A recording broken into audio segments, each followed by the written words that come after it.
want to go to Kenny Deery, Chief Executive of the Galway Chamber, because they've been putting a huge amount of work in behind the scenes, and it's not that easy to reopen a business, I have to say, when you've been closed for nigh on 13, 14 weeks. But Kenny joins me on the line. Kenny, are there challenges out there? Good morning, Keith. First of all, congratulations on the new studio. I saw some imagery last night on social media. You'll be unstoppable now altogether. Oh, listen to me. Listen, yeah, I can even stand up and do the programme now, which I might do in the next hour. Again, though, not easy reopening a business at this stage after 13, 14 weeks being closed. What are the challenges facing people?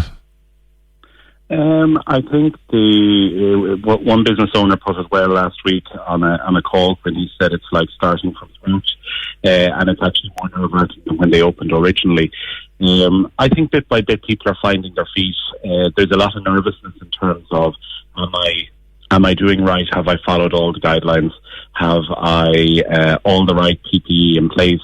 I think some practical challenges, let's say with staff members getting used to wearing the PPE, particularly with masks, silly things like them steaming up if you wear glasses, lots of items like that need to be taken into consideration. But what I'm positive on is, let's say this week so far, looking at the engagements with the restaurants and in the hospitality space, people are coming out. People are zesting and yearning to get back, to go out for dinner, to enjoy lunches. I'm hearing, let's say, some restaurants around town this night were fully booked at their new capacity. And lunchtime trade is going fairly buoyant. So that's positive.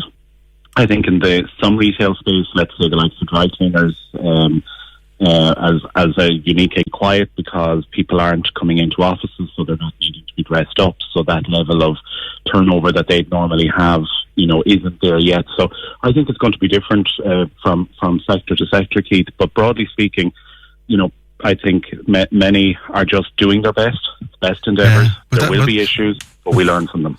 Can I get you to hold your phone just where you are there, if you don't mind? I know that the laundrette across the road from us here, I mean, they're flat to the floor with just regular laundry, but yeah, the whole dry cleaning side of things. But that will come back as well. I mean, the other challenges seem to be cash flow for people coming back. A lot of people did avail of the Leo grant, indeed, of 2,500 for upskilling themselves from a digital point of view through the local Leo office. Does there need to be more done for those people? There does, and ironically, Keith, the Leo grant is one item, and Breed and the team in the local enterprise office have been doing a huge amount of work, and I know they're going through volumes they've never experienced before. So we'd ask people to be patient with that. Additional resources have come there, and we're calling on more resources. But I think also, Keith, many have not yet applied who do meet the criteria for the Restart grant. Now, I know some threw their eyes to heaven when they saw the amounts in question between 2,000 and 10,000. But you know what? You'll serve a lot of pints, or you will make a lot of sandwiches for 5, 6, 10,000 euro. But why are they so slow? I mean, I filled in the Restart grant for here, and it was into Galway City Council, because it's to do with your rates and that. And they had it turned around and money in the account in less than 10 days. Yes, no, and certainly those that were in early, there was a positive experience, and I know City Council have brought extra resources to bear in terms of processing those applications as well. And it's surprising, because we were of the view that 3,000 to 4,000 businesses in the city catchment area or in the City Council territory were expected to apply for the Restart grant, whereby realistically we're just gone over 1,000. And I think there's a fear of forms, some are unclear about the process. You ring City Council, there's a form to be completed, there's about 30 questions on it, none of them are particularly complex, and your application will be processed. And to be fair to Galway, the decline rate is fairly low, much lower than it is seen at a national level. So I would encourage those who have had a rates bill last year, who haven't yet applied for it, to please so do. And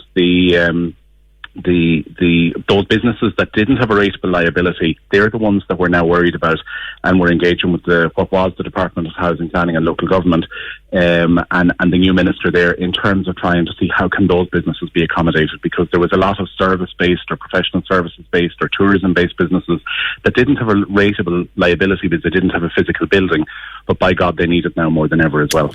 How do we get footfall into town? I was in town on Saturday morning just for a while to have a look at the market and that. Town needs more footfall.